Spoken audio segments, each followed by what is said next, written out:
네, 반갑습니다. 수요 성경 공부 시간입니다. 우리 기도하시고 공부 시작하겠습니다. 하나님 아버지 감사합니다. 오늘 또 귀한 시간을 저희들에게 주셔서 또 말씀을 통해서 하나님의 존재와 일하심을 깨닫고 또 감사할 수 있는 귀한 시간 주시니 감사드립니다. 오늘 이 공부를 통해서 우리의 삶을 다시 한번 말씀 앞에 세울 수 있는 귀한 이 시간 될 수 있도록 시작부터 마지막까지 함께하여 주시옵소서. 예수 그리스도의 이름으로 기도합니다. 아멘. 2주 만에 뵙겠습니다. 오늘은 요한계시록 14만 4천 명의 노래라는 제목으로 공부를 진행하겠습니다. 요한계시록 펴놓으시고요. 399페이지가 되겠습니다. 신약성경 399페이지. 그리고 미리 말씀드립니다만 오늘 이 온라인 수요 성경 공부는 금년 전반기뿐만이 아니고 제가 또 강의하는 공부 중에서 마지막 강의가 될 것 같습니다. 아무튼 잘 들으시고 우리의 신앙생활에 많은 유익이 있었으면 합니다. 이 요한계시록은 그 성경의 가장 마지막에 있는 책입니다. 이렇게도 표현할 수 있겠습니다. 마지막의 마지막이다. 가장 마지막, 최종 끝. 그래서 모든 것이 끝나는 지점, 그것을 말해주고 있는 책 요한계시록. 이 마지막이라는 단어에서 또 여러 가지 정황들을 우리가 좀 발견할 수가 있는데 요한계시록과 관련해서 이 마지막 교회, 그러니까 AD 1세기에 특히 예수 그리스도의 부활을 목격하고 그 부활의 증인이 되었던 첫 번째 세대인 사도들 중에서 특히 예수님의 그 12사도들 중에서 가장 마지막 인물, 그 마지막 인물이었던 요한 사도가 AD 1세기의 초대교회, 우리가 이른바 초대교회라고 말하죠. 그 초대교회의 그 마지막 지점에서 이 마지막 책인 요한계시록을 썼다 의미가 있죠. 특히 사도 요한은 다른 사도들은 성경 기록과 또 전승에 의하면 다들 순교를 당했습니다. 순교당했지만 중간에 그 복음을 전하다가 목숨이 끊긴 그런 분들이죠. 근데 요한 사도는 숙한 별세하신, 한마디로 이렇게 나이가 들어서 죽으신 유일한 사도죠. 숙한 별세한 사도로서 교회의 그 복음이 전승되면서 교회가 발전되는 것을 끝까지 지켜보면서 교회가 제대로 잘 가고 있는가 이걸 지켜보아야만 했던 그런 인물이죠.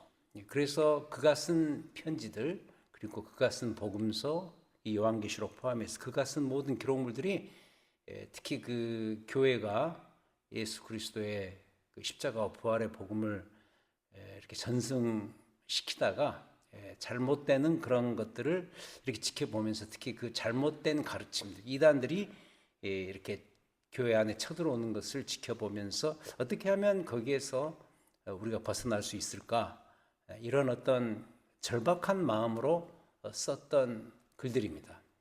요한 1, 2, 3서 그리고 요한복음 그리고 요한계시록까지 포함해서 다 그런 의미를 가지고 있습니다. 그래서 이 마지막이라는 것이 이 사도 요한을 중심으로 해서 여러 가지 측면에서 관련이 되고 특히 요한계시록은 그와 깊은 관련이 있겠습니다.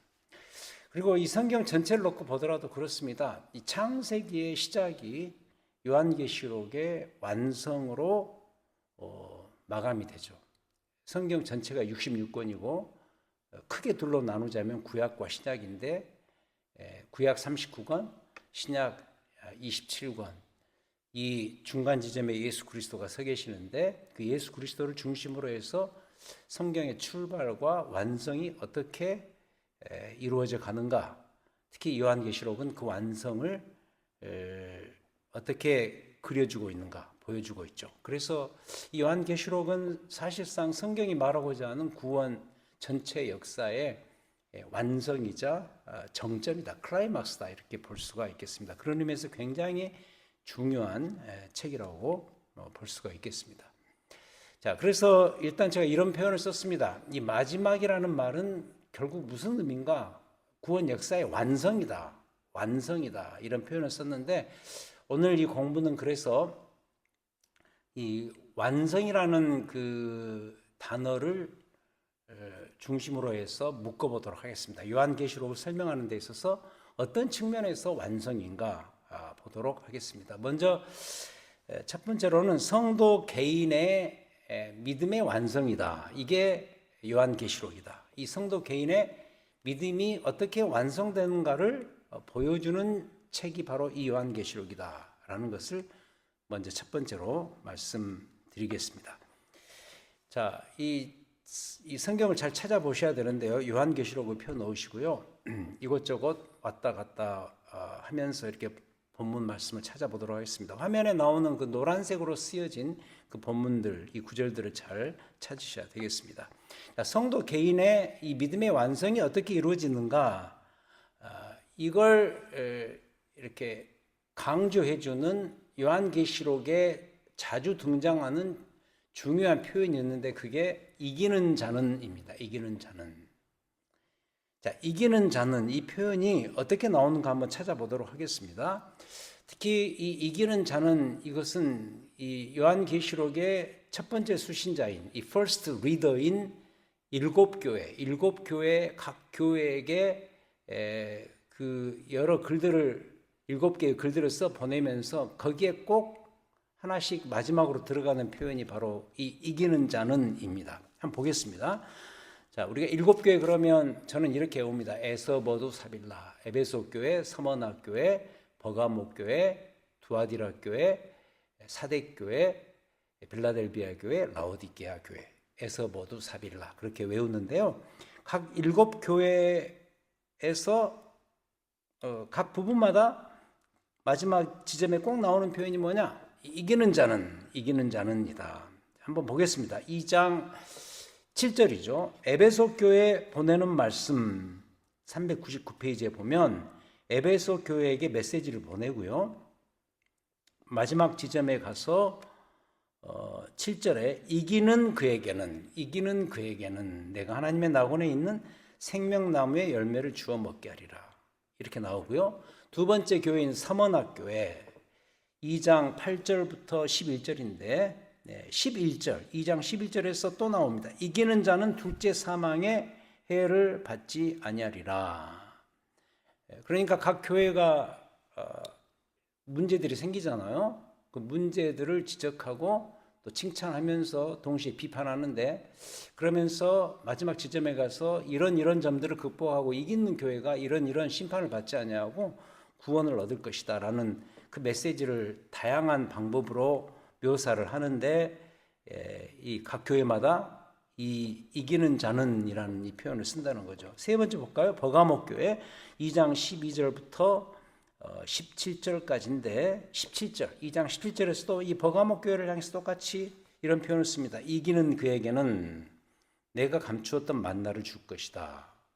그 다음 네 번째 두아디라 교회에 보내는 말씀이 2장 18절부터 꽤 길죠. 29절까지 나오는데 2장 26절에서 나옵니다. 이기는 자와 끝까지 내 일을 지키는 그에게 만국을 다스리는 권세를 줄 것이다. 역시 이기는 자는 이 표현이 나옵니다. 그리고 다섯 번째 교회 사대 교회 3장으로 넘어갑니다. 3장 5절에 보시면 사대 교회를 향한 이 메시지를 다 마치고 5절에서 이기는 자는 이와 같이 흰옷을 입을 것이다.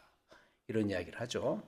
그리고 3장 12절, 이 3장 7절부터 13절까지는 빌라델비아 교회를 향한 메시지인데 역시 3장 12절에서 이기는 자는 내 하나님 성전의 기둥이 되게 할 것이다. 이런 표현을 쓰고요. 마지막 라오디게아 교회도 마찬가지입니다. 3장 14절부터 22절까지인데 21절에서 이기는 그에게는 21절 이기는 그에게는 내가 내 보좌에 함께 앉게 하여 주기를 내가 이기고 아버지 보좌와 함께 앉은 것 같이 하리라.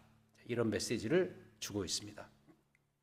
자, 기본적으로 이 요한계시록이 출발되는 첫 부분인 7교회를 향한 메시지, 각 메시지에서 역시 이기는 자는 이런 표현을 쓴다는 거죠. 물론 교회를 향한 메시지지만 그 교회 안에 소속된 성도 각 개인의 믿음을 향한 이 표현이라고도 볼 수가 있겠습니다. 그 다음에 14장으로 넘어갑니다. 요한계시록 14장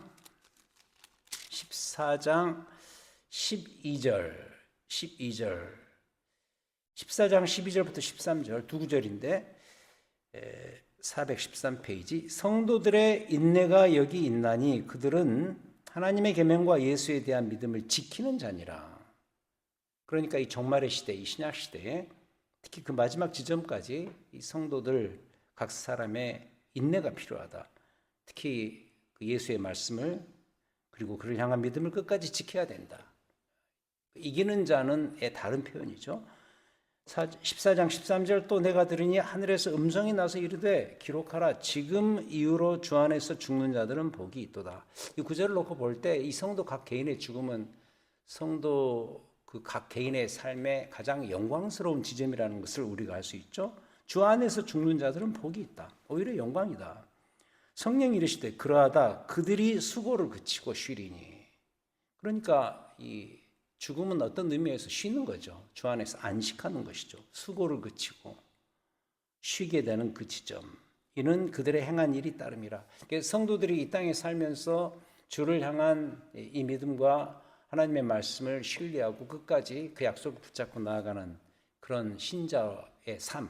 우리가 이제 신학적인 용어로는 성화의 삶이라 그러죠. 그 성화의 삶을 잘 살았을 때 이 영광스러운 지점에 이를 것이다. 그런 의미에서 성도 개인의 믿음의 완성을 이와 같이 표현하는 책, 바로 요한계시록이다 하는 것을 또 보고요. 마지막으로 21장으로 넘어갑니다. 21장 7절. 21장 7절에 또 이기는 자는이 나옵니다. 421페이지. 이기는 자는 이것들을 상속으로 받으리라. 나는 그의 하나님이 되고 그는 내 아들이 되리라. 나는 그의 하나님이 되고 그는 내 아들이 되리라라는 이 구약 성경에서부터 신약 성경까지 하나님의 그 언약 백성을 향한 가장 소중한 약속이죠. 하나님과 관계를 맺는 것을 코드로 표현해 주는 대표적인 표현인데 바로 이 세상에서 믿음을 잘 지키기 위해서 잘 이기고 잘 통과해서 개인적으로는 죽음이고 전체적으로는 예수 그리스도의 재림 이후에 이루어질 영광스러운 그 날이 이르렀을 때 실제로 하나님은 나의 하나님이 되시고 나는 그의 아들이 될 것이다 라는 그 완성의 지점을 말해주는 중요한 구절이 되겠습니다. 자, 이와 같이 이기는 자는 이 표현은 요한계시록에서 성도 개인의 믿음의 완성을 미리 보여주는 아주 중요한 메시지를 강조하는 표현이다라는 것을 잊지 않으시기 바랍니다. 그래서 이김, 인내 이게 수시로 반복된다는 거 기억하시기 바랍니다. 그리고 한 가지 추가로 말씀드리자면 우리 눈에 눈물이 사라지는 그 지점은 올 것이다. 여러분 우리 각자가 또 사는 게 얼마나 눈물이 많습니까? 이 삶 자체가 많은 아픔이죠. 이 땅에서 여러 가지 한계가 있고 연약함이 있고 부족함이 있고 죄로 인한 갈등이 있고 그래서 다가오는 여러 가지 삶의 상처들이 있지만 그걸 이제 요한계시록에서는 눈물이라는 표현을 쓰거든요. 그 눈물이 우리 눈에서 영원토록 지워질 그 시점은 반드시 온다는 거죠. 이 약속이 요한계시록의 중요한 약속입니다. 21장 폈습니다만 21장 바로 그 위에 우리가 7절을 보았습니다만 3절 4절에 보시면 이런 정말 좋은 구절이 나옵니다. 내가 들으니 보호자에서 큰 음성이 나서 이르되 보라 하나님의 장막이 사람들과 함께 있으매 하나님이 그들과 함께 계시리니 그들은 하나님의 백성이 되고 하나님은 친히 그들과 함께 계셔서 자 4절 모든 눈물을 그 눈에서 닦아주시니 다시는 사망이 없고 애통하는 것이나 곡하는 것이나 아픈 것이 다시 있지 아니하리니 처음 것들이 다 지나갔음이러라. 처음 것, 이 처음 것은 뭐죠? 하나님이 창조하신 이 창조 세계 이후로 지금까지 이 처음 것이 다 사라지고 이 둘째 것이 오는데 그 둘째가 바로 영원한 하나님께서 통치하시는, 완벽하게 통치하시는 새하늘과 새 땅, 그 하나님의 나라죠. 그 나라가 우리에게 실제로 임할 때 어떤 일이 벌어지냐, 이 땅에서 겪었던 여러 가지 애환의 아픔들, 특히 우리의 눈물이 영원토록 거두어지고 사라지는 그날이 올 것이다. 그래서 첫 번째, 요한계시록은 무엇을 말해주는 책이다? 성도 개인의 믿음의 완성을 말해주는 책이다라는 것을 먼저 첫 번째로 기억하시기 바랍니다. 자, 두 번째는 뭐냐? 성도의 모임인 교회의 완성이다. 개인의 믿음도 완성이지만 교회의 믿음도 완성이다. 교회 자체가 완성이 되는 것이죠. 이걸 말해주는 책이 바로 요한계시록입니다. 자, 이 성도 모임을 요한계시록에서는 14만 4천으로 묘사를 합니다. 이 14만 4천 명은 그 정확한 구체적인 숫자가 아니고, 문자적인 숫자가 아니고, 완전수로서 이 지상에 하나님께서 이기는 자는 이 인내를 잘 통과한 그 믿음의 총수, 믿는 자들의 총수, 즉 교회죠. 하나님께서 상정하신 그 완벽한 교회를 표현하는 그 상징적 단어가 뭐냐? 14만 4천이죠. 이 14만 4천은 어떻게 나왔냐면 12 곱하기 12 곱하기 1000입니다. 그러니까 구약의 12지파, 신약의 12사도, 이게 구약과 신약 시대의 교회를 상징하는 숫자인데, 그래서 그 뒤에 보면은 이 둘을 합했을 때 24장로가 나오고 그러지 않습니까? 그러니까 이 12라는 이 완전 숫자 곱하기 1000 해서 14만 4천 명이 나옵니다. 그래서 뭐 이단들은 이 14만 4천을 자기들 숫자로만 생각을 해서 14만 4천을 채우기 위해서 뭐 많은 노력을 하고, 또 어쩔 때 보면 14만 4천이 다 찼단 말이죠. 그러면은 거기에서 또 털기를 하고, 털기 위해서 누구는 맞네, 누구는 아니네, 뭐 이러면서 좀 말이 안 되는 이야기죠. 그래서 이 요한계시록을 우리가 해석하는 데 있어서 특히 숫자와 관련해서 문자적인 의미에서 숫자로 이해를 하게 되면 많은 혼란이 생기죠. 이 14만 4천 명은 누구냐? 바로 이 교회죠. 미래에 완성된 바로 그 교회. 영어로 표현하면 the church죠. the church. not a church. 한 교회가 아니라, 또 교회들이 아니라 바로 그 교회. 하나님이 상정하신 구원받은 자의 총수, 즉 교회가 되겠습니다. 그래서 이 14만 4천 명이 이 요한계시록에 등장한다는 것 자체가 그 시점에, 그날이 오면 주의 교회가 완성이 된다라는 그것을 암시하고 있는 것이죠. 그래서 이 종말의 끝, 주님 오시면 사실 종말의 끝 아닙니까? 신약시대가 마감되면서 이 모든 것이 완성되는데, 그 종말의 끝에 모든 것이 완성되지만 그 안에 포함된 중요한 완성이 뭐냐면 교회의 완성이다라는 것이죠. 한번 찾아볼까요? 제일 밑에 나오죠. 에베소서 1장으로 갑니다. 여기 접어 놓으시고요. 다시 올 거니까 접어 놓으시고 에베소서 1장으로 가겠습니다. 이건 제가 전에 한번 이미 인용했던 구절입니다. 에베소서 1장 20절, 신약성경 310페이지입니다. 이 교회론을 말해주는 대표적인 챕터가 에베소서 1장인데, 그 마지막 지점에 가서 이런 멋진 구절이 등장합니다. 에베소서 1장 20절 보겠습니다. 310페이지 읽어보겠습니다. 그의 능력이, 하나님의 능력이 예수 그리스도 안에서 역사하사 죽은 자들 가운데서 다시 살리시고 하늘에서 자기의 오른편에 앉히셨죠. 누구를? 십자가에 죽으신 예수 그리스도. 그러나 다시 부활하셔서 승천하신 그 그리스도를 하나님 우편에 앉히시고, 그와 더불어 21절 모든 통치와 권세와 능력과 주권과 예수 그리스도를 통한 그 통치의 능력이, 자, 이 부분입니다. 21절 이 세상뿐 아니라, 이 세상은 바로 지금 우리가 살고 있는 이 세상이죠. 이 세대, 지금으로 말하면 신약시대죠. 종말의 시대죠. 이 세상뿐만 아니라, 자, 그 다음 the age to come, the world to come, 앞으로 오는 세상에 일컫는 모든 이름 위에 뛰어나게 하실 것이다. 그러니까 예수 그리스도의 그 권세 있는 이름과 통치의 능력이 승천하셔서 하나님 보좌 우편에 앉아 계셔서 지금도 이 땅에서 위에서 내려다 보시면서 다스리고 계시지만, 물론 그게 맛보는 수준이죠. 그래서 한계적으로 느껴지죠. 아직도 죄가 잔존하고 사탄이 활약하고 있기 때문에. 그러나 오는 세대, 오는 세상에서는 완벽한 완성이 이루어질 것이다. 그리스도의 통치의 완성이 이루어질 것이다. 이걸 말해주는 구절이 이 에베소서 1장 21절이죠. 그리고 22절, 또 만물을 그의 발 아래에 복종하게 하시고 그를 만물 위의 교회의 머리로 삼으셨느니라. 그러니까 지금도 그렇지만, 지금도 예수 그리스도께서 교회의 머리가 되시지만은 그것이 눈에 보이게 완벽하게 순도백으로 교회의 머리가 되시는 예수 그리스도를 직접 경험하고 그 머리 되신 그리스도의 그 완벽한 통치하심을 경험하고 누릴 수 있는 그때가 올 것이다. 그때가 언제냐? 바로 오는 세상, 오는 세대단 말이죠. 교회의 머리로 완벽하게 활약하실 우리 주 예수 그리스도, 어린 양 예수 그리스도를 미리 바라보게 하는 것이죠. 그러면서 23절에서 교회는 그의 몸이니 만물 안에서 만물을 충만하게 하시는 이의 충만함이라.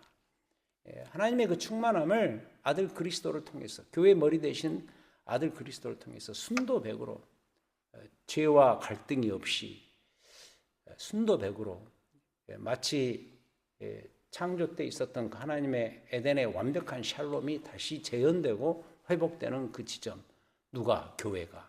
교회가 그것을 누릴 수 있는 그 지점, 바로 예수 그리스도의 재림 이후에 이루어질 새로운 세상이죠.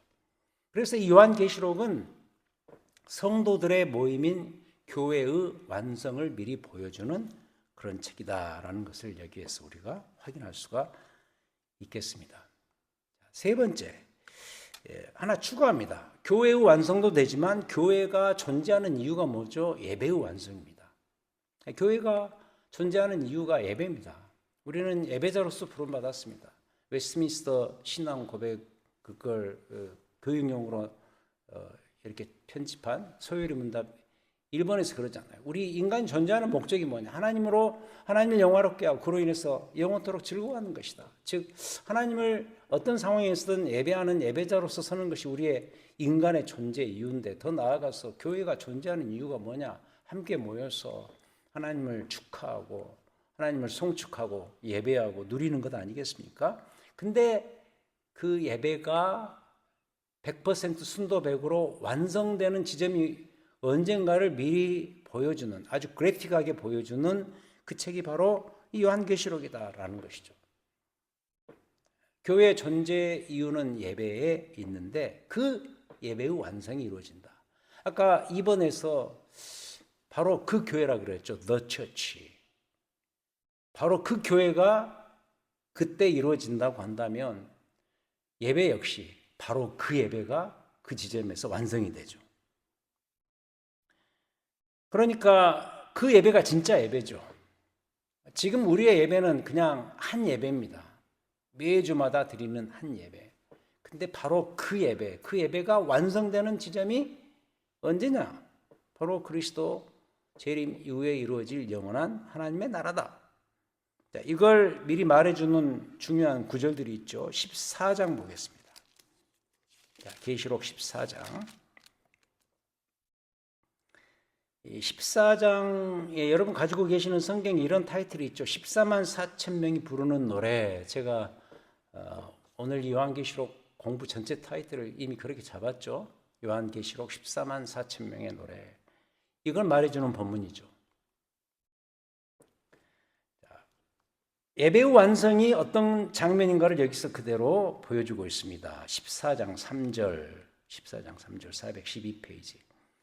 그들이 보좌 앞과 네 생물과 장로들 앞에서 새 노래를 부르니 땅에서 성량함을 받은 14만 4천 밖에는 능히 이 노래를 배울 자가 없다. 이 새 노래는 새로 지어진 노래 이것보다는 이 요한계시록에서 말하는 새로움, 영어로 표현하면 newness라는 것은 그 나라에서 이루어지는 삶의 퀄리티, 모든 것의 퀄리티를 표현하는 그것이 바로 이 newness, 새로움이거든요.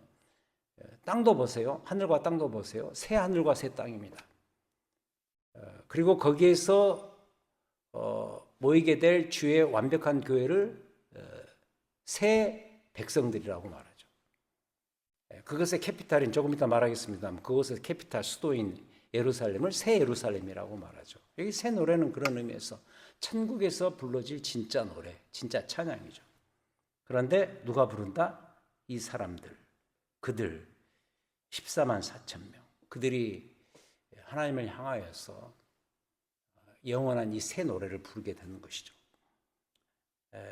그래서 그 예배, 바로 그 예배의 완성이 이루어지는 지점이 어디냐? 바로 그 시점이다. 그리스도의 재림 이후에 이루어질 그 새로운 세상이다. 자, 5장 보겠습니다. 좀 앞으로 갑니다만 요한계시록 5장으로 넘어갑니다. 5장 9절부터 12절. 우리에게 잘 알려진 아주 유명한 구절이죠. 이 구절은 핸델 메시아 그 오라토리오의 가장 마지막 아멘 코러스와 함께 나오는 가장 마지막 합창이죠. 죽임당하신 어린 양, 그의 그 영광의 그 어린 양 예수 그리스도를 찬양하면서 아멘 하면서 그 메시아 모든 내용이 마감이 되죠. 거기에 인용되는 구절이죠. 5장 9절 읽겠습니다. 5장 9절 403페이지. 그들이 새 노래를 부르는데 어떤 노래냐? 아까 그 14만 4천 명이 부를 그 새 노래의 내용이 여기 나옵니다. 두루마리를 가지시고 그 인봉을 떼기에 합당하시도다.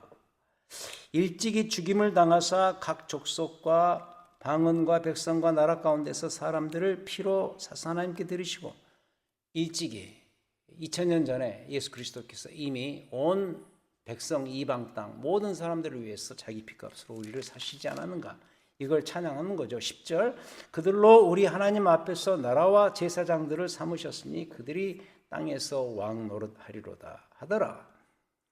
11절 내가 또 보고 들음에 보좌와 생물들과 장로들을 둘러선 많은 천사의 음성이 있으니 그 수가 만만이요 천천이라 큰 음성으로 이르되 죽임을 당하신 어린 양은 십자가에서 죽임당하신 그 어린 양 예수 그리스도는 능력과 부와 지혜와 힘과 존귀와 영광과 찬송을 받으시기에 합당하도다. 이건 조금 이따 이제 네 번째 말씀드리겠습니다만 십자가에 죽으신 그리스도가 이제는 영원한 능력과 권세를 지니신 정말 파워풀한 그런 능력의 영광의 어린 양 예수 그리스도로 여기에서 대접을 받으시죠. 그 찬양의 내용이 되겠습니다. 13절 내가 또 들으니 하늘 위에와 땅 위에와 땅 아래와 땅 바다 위에와 또 그 가운데 모든 피조물들이 이렇게 찬양합니다. 보좌에 앉으신 이와 어린 양에게 찬송과 존귀와 영광과 권능을 세세토록 돌릴지어다 하니 네 생물이 이르되 아멘하고 장로들은 엎드려 경배하니라. 주로 이 찬양 내용이 나오긴 합니다만 이걸 다른 말로 표현하면 예배죠. 예배.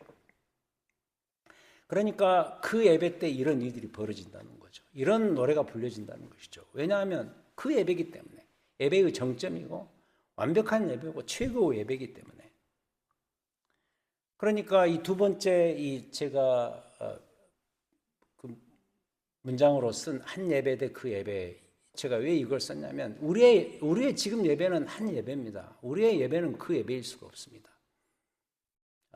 우리는 많은 예배들 중에 한 예배죠. 예를 들어서 우리가 주일날 모여서 드리는 그 예배를 놓고 볼 때 그 예배는 한 예배입니다. 하나님을 향한 한계가 있지만 하나님을 향한 열렬한 찬양이 있고 감사가 있고 응답이 있는 한 예배죠.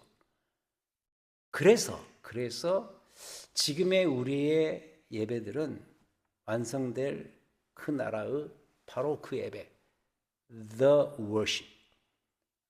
찬양으로 놓고 이야기하면 14만 4천 명 완벽한 주의 백성들이 모여서 드리는 그 노래, 그 예배를 지향해야 된다. 그 예배를 바라보고 나가야 된다. 그 예배를 닮을 수 있어야 된다. 그런 의미에서 예배가 굉장히 중요하고 예배를 잘 디자인해서 할 필요가 있겠죠. 자, 그래서 이 세 번째 교회의 존재 이유인 예배가 완성되는 것을 말해주는 책이 어떤 책이다? 바로 이 요한계시록이다. 이거는 복습해 보겠습니다. 다시 앞으로 돌아가서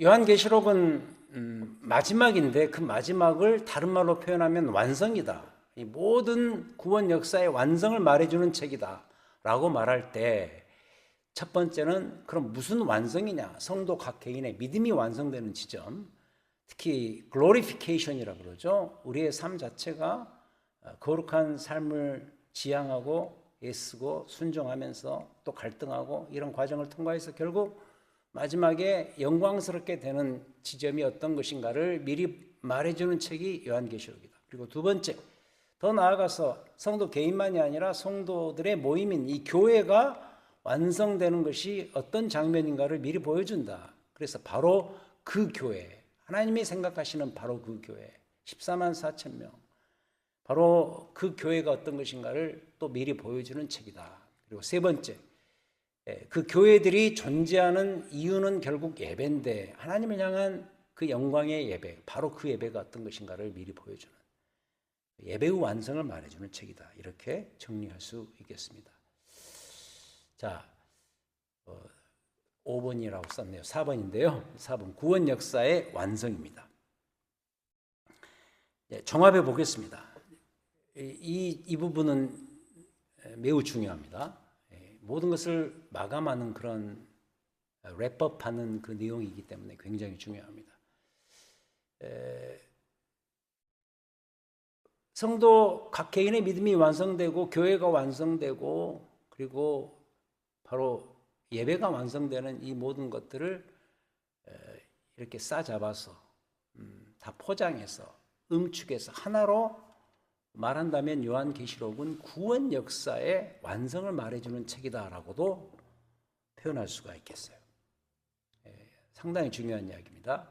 이 이야기는. 왜 그러냐면 이 순서를 잘 보셔야 돼요. 제가 화살표로 묶어놨습니다만은 창세기 1장부터 2장은 성경 자체가 그렇게 출발되죠. 구원 역사를 출발하면서 하나님의 이 천지창조를 이야기하고 특히 2장에 가면서 천지창조에서 가장 센터가 되는 인간 창조, 아담과 하와를 창조하시면서 하나님 사랑의 최선의 대상인 인간 창조에 포커스를 맞추죠.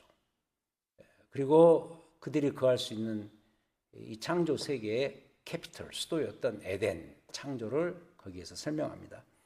아시다시피 이 창세기 3장 이전까지는 하나님의 그 창조 세계가 하나님 보시기에도 심히 아름답고 좋았던 것처럼 그 모든 것이 글자 그대로 하나님의 완벽한 샬롬이 통치하는 완벽한 세계였어요. 다시 표현하면 이 죄가 없는 완벽한 패러다이스였죠.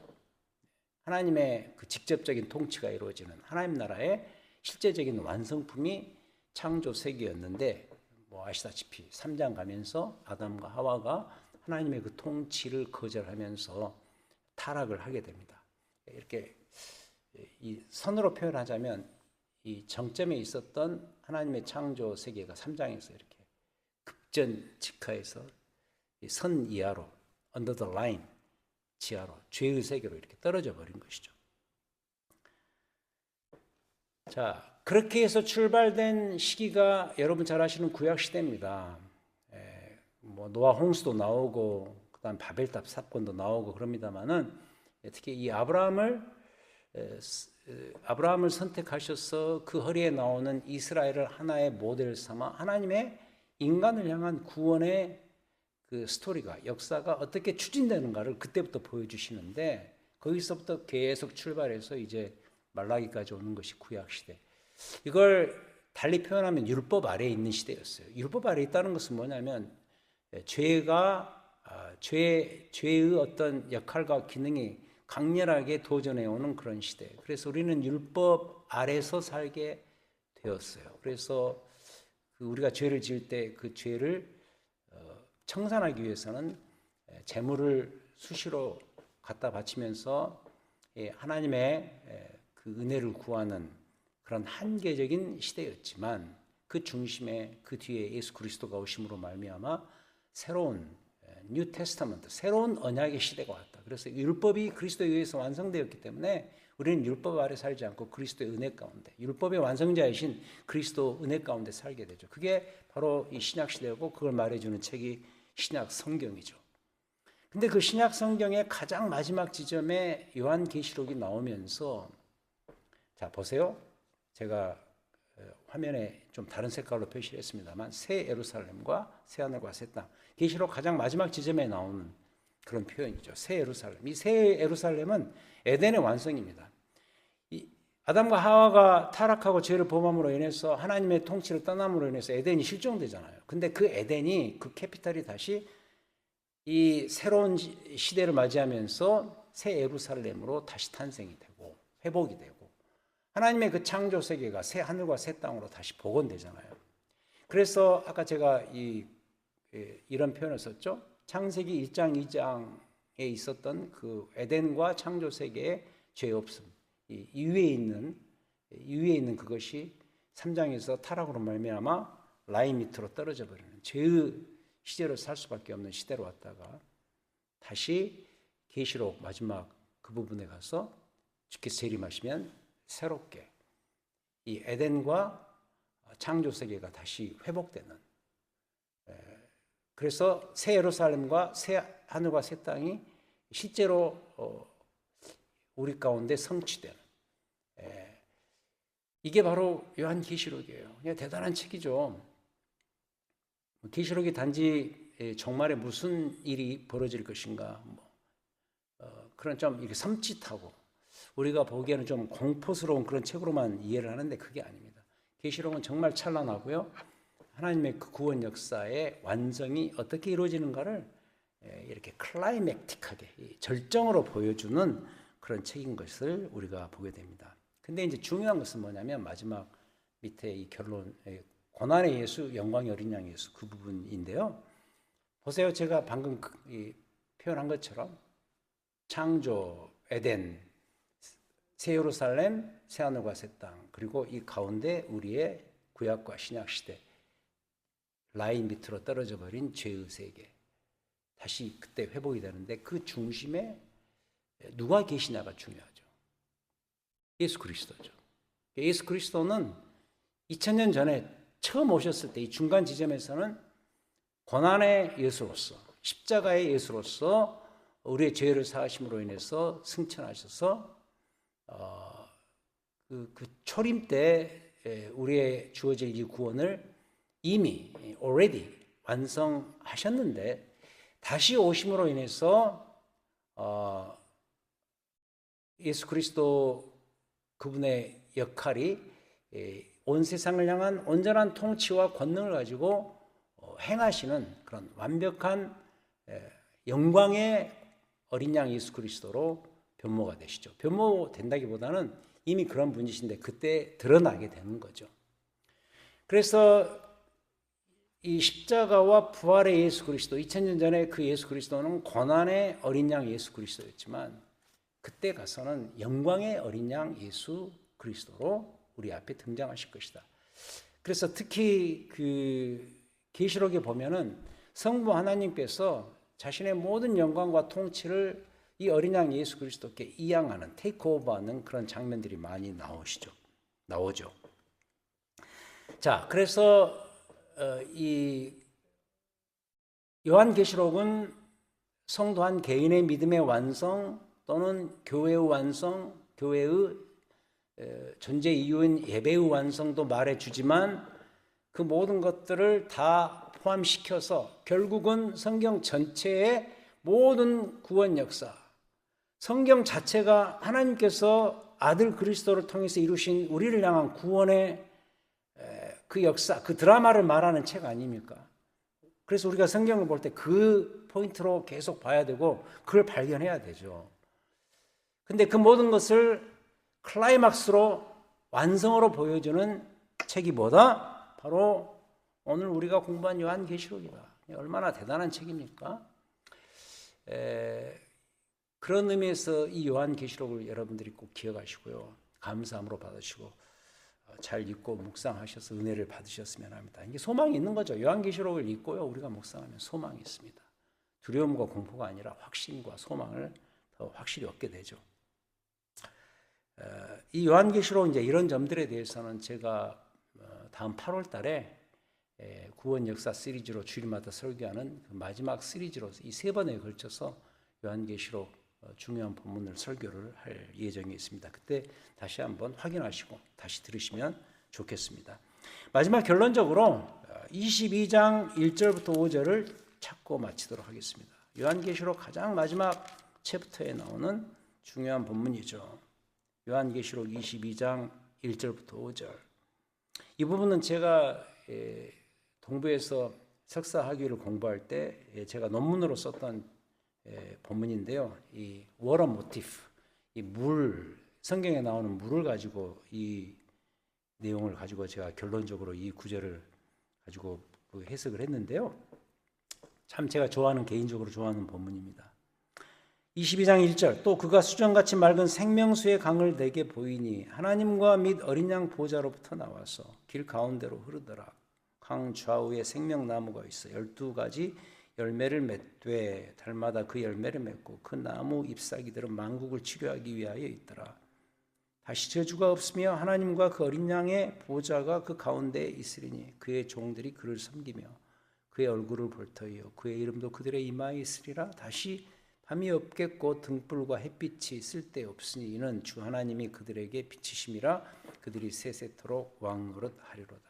여기를 보면 창세기 2장에 나오죠. 그 에덴에서 발원한 그 4강, 온 세상을 축복으로 적시는 그 4강이 죄로 인해서 다 실종돼 버렸지만 그 생명수, 에덴에서 흘러나오는 그 생명수가 어린 양 보좌 밑에서 흘러나와서 온 땅을 다시 적심으로 말미암아 새로운 생명이 보존되고, 에스겔 47장에 나오는 그 새 성전의 환상, 성전 문지방에서 흘러나오는 그 물이 온 세상을 회복시키는 그 장면이 나오지 않습니까? 그 에스겔서 47장에 나오는 그 내용이 이 새로운 성전이신 예수 그리스도의 보좌로부터 흘러나와서 온 세상을 소성시키고 회복시키는 그 장면을 여기에서 말하고 있습니다. 이로 인해서 다시는 밤이 없고 아픔이 없고 아까 21장에서 말하는 것처럼 우리에게 눈물이 사라지는 그런 일이 드디어 벌어지는 것이죠. 우리가 그래서요,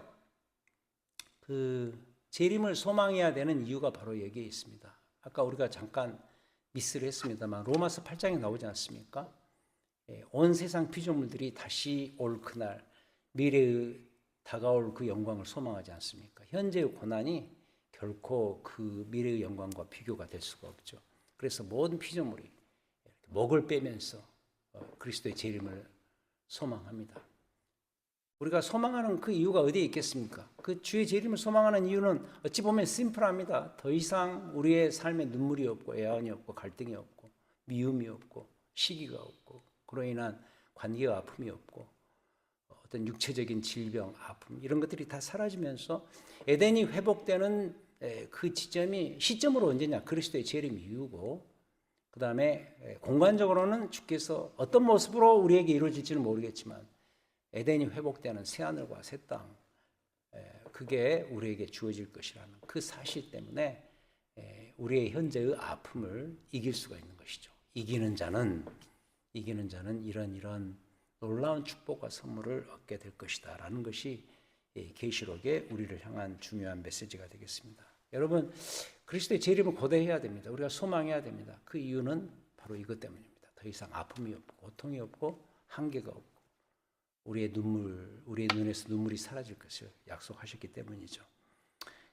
주의 재림을 이런 차원에서 믿음 가운데 소망하고 잘 이겨나가시는 우리의 남아있는 삶이 되시기를 축복합니다. 이제 모든 온라인 수요 성경 공부를 마치면서 다시 한번 요한계시록이 주는 메시지 우리가 감동을 했으면 합니다. 자, 기도하시겠습니다. 하나님 아버지 감사합니다. 오늘 또 계시록 공부를 통해서 우리의 신앙의 본질을 다시 한번 깨닫게 해주시니 감사합니다.